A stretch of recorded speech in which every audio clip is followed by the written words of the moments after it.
भूतानि भगवत्यात्मन् येस भगवतोत्तमः। भगवतोत्तम, उत्तम भागवत, उत्तम भक्त, उत्तमता के वर्णन में दो श्लोक रखे। यो मां पश्यन्ति सर्वत्र,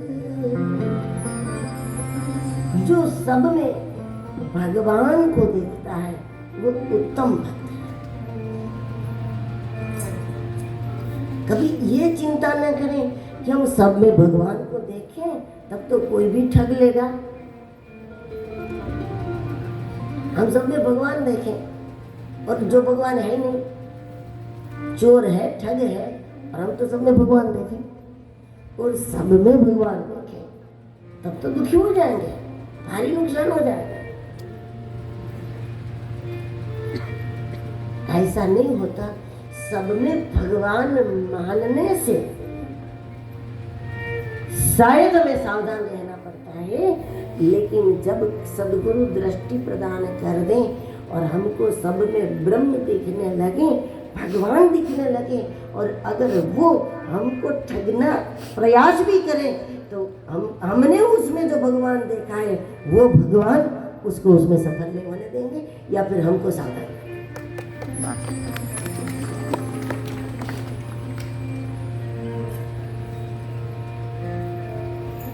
भगवान तब हमारी रक्षा कर लेते हैं ना, क्योंकि हमने मनुष्य देखा ही नहीं, हमने भगवान देखा। ऐसे में उसकी वृत्ति बदल जाएगी, उसकी मनोदशा बदल जाएगी, हमारे प्रति उनका भाव बदल जाएगा, उसका दुर्भाव भी सद्भाव में परिवर्तित हो जाएगा।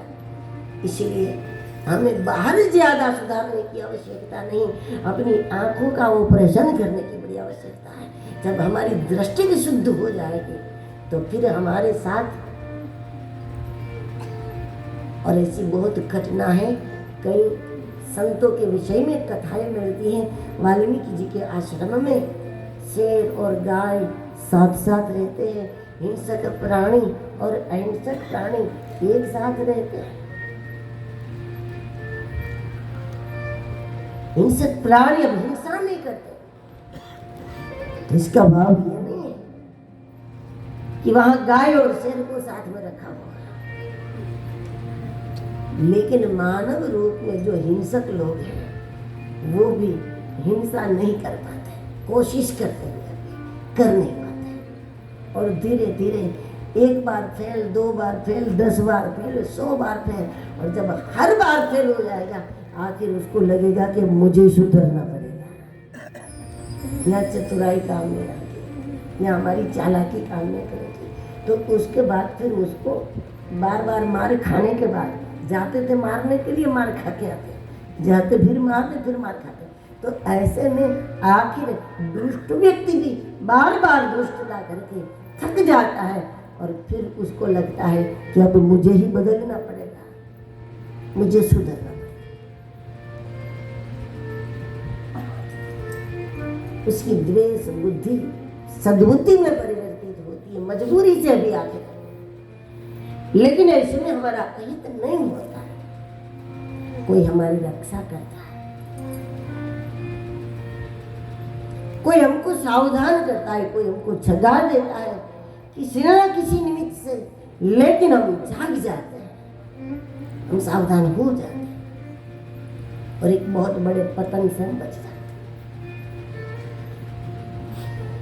उत्तम भक्त का लक्षण यहाँ पर योगेश्वर बता रहे हैं। यो मां पश्यन्ति सर्वत्र सर्वच मयि पश्यति। बहुत सुंदर शब्द रचना है। यो मां पश्यन्ति सर्वत्र, सभी में मुझे देखते हैं, और जब मेरा दर्शन करते हैं तो मेरे में पूरी दुनिया को देखते हैं। विराट में मेरा दर्शन करेगा वो कैसे अत्याचार करेगा, कैसे चलेगा, कैसे धोखा देगा। और जो मेरे में पूरे विराट का दर्शन करता है वो कैसे किसी की बुराई करेगा, क्योंकि वो जिसकी बुराई करता है वो मेरे अंतर्गत है, मेरे भीतर।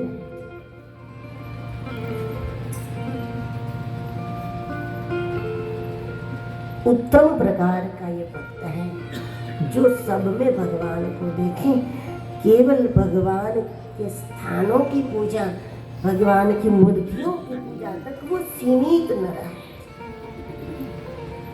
मूर्तियों की पूजा, विग्रह की पूजा भी हमारे तन मन को व्यस्त रखने के लिए जरूरी है। जो कल हमने देखा कि वही तो वैष्णव है जो अपने शरीर और मन को व्यस्त करते हैं। अन्य विचार के लिए टाइम नहीं है, अन्य बातों के लिए टाइम नहीं है, अन्य बातें सुनने के लिए उनके पास फुर्सत ही नहीं बचती, थक जाते और सो जाते। केवल व्यस्त रहने मात्र से भी हमारे मन और बुद्धि की पवित्रता सुरक्षित रह सकती है, केवल व्यस्त होता है। व्यवहार में भी हम सबने देखा है कि लोग निवृत्ति में जितना बिगड़ते हैं उतना प्रवृत्ति में नहीं बिगड़ते।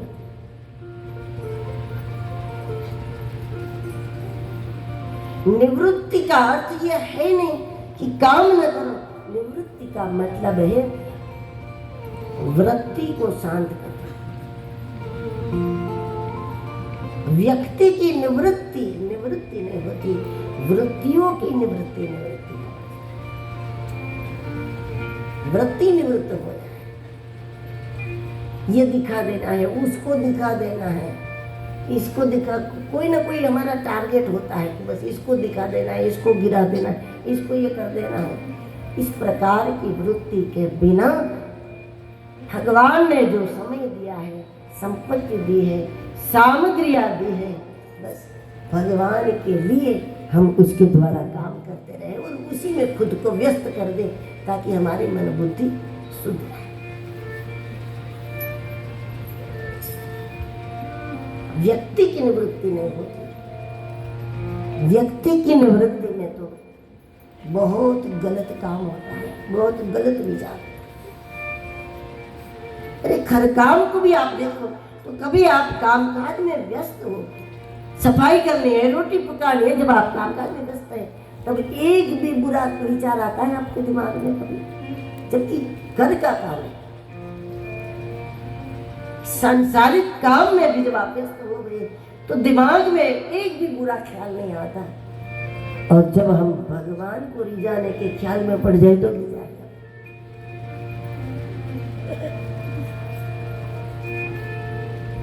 उत्तम भक्त वो है जो स्वयं को मूर्तियों तक सीमित नहीं करता, मूर्तियों में उनकी कोई अश्रद्धा नहीं होती, लेकिन उतना सीमित न करते, क्योंकि भगवान ने स्वयं को स्वयं के पर्दे में ढक के रखा है, तो जो दिखता है वो वही तो है।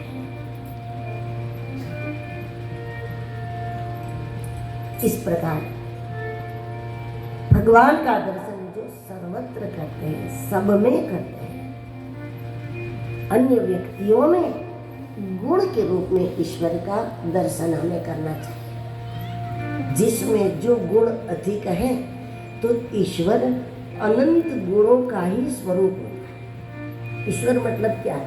अनंत गुणों का स्वरूप। जीव इसको कहते हैं कि इसमें गुण तो होते हैं लेकिन सीमित गुण होते हैं। जीव के गुणों को हम गिन सकते हैं कि इसकी इतनी बातें अच्छी हैं, इतने गुण अच्छे हैं, इसकी गिनती हो सकती है। ईश्वर के गुणों की हम गिनती नहीं कर सकते।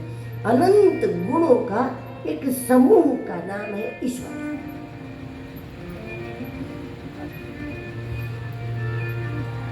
यदि गुणों का अस्तित्व है तो ये मानना पड़ेगा कि ईश्वर का अस्तित्व है।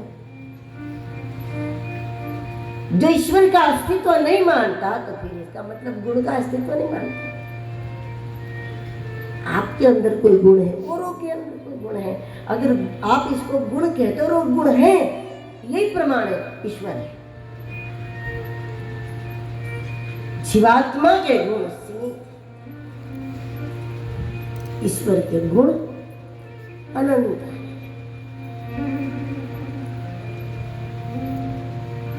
वृत्ति सबकी अलग अलग होती है। हमें गुण के रूप में भगवान का दर्शन करना है। अरे वृत्ति अगर हमको अच्छी नहीं लगती तो इससे हमें अपने आप को सावधान रखना है। ये वृत्ति हमें हमारे अंदर न आ जाए, ये आदत हमारे अंदर न आ जाए, क्योंकि वो वृत्ति है। उत्तम भक्त सभी में भगवान का दर्शन करता है,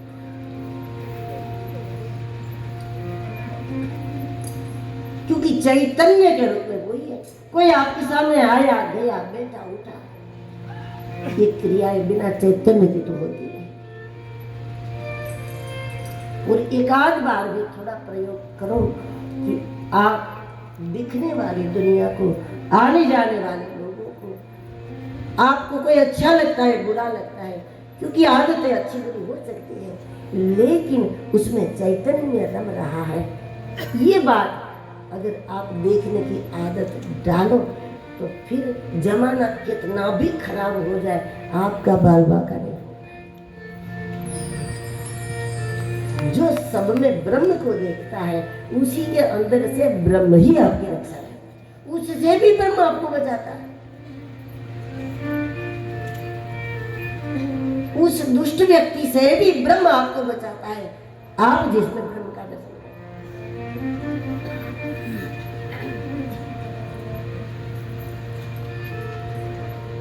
इसी कारण से कैसी घटनाएं घटी महाभारत में कि जो इच्छा मृत्यु था कभी मर ही नहीं सकता, लेकिन उसने मरने की इच्छा कर दी।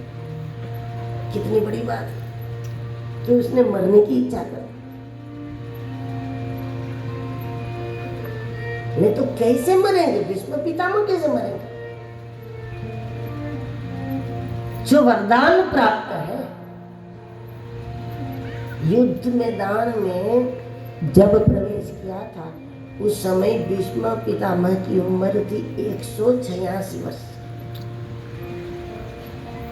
उस उम्र में तो उन्होंने लेकिन बड़े बड़े महारथियों को नतमस्तक करते थे, बड़े बड़े महारथियों का तेजोवध करते थे, ऐसी वीरता थी उनकी।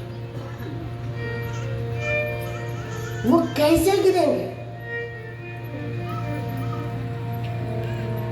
अर्जुन ने पहले भगवत गीता सुन ली, और भगवत गीता में जब अर्जुन ने सुन लिया कि दूसरा है नहीं, दूसरा है नहीं, भगवान की आज्ञा से, भगवान के बल से मैं भगवान की ओर बढ़ चला रहा। अब इसको जिताना जिम्मेदारी हो गई भगवान की। इससे बड़ा लाभ है।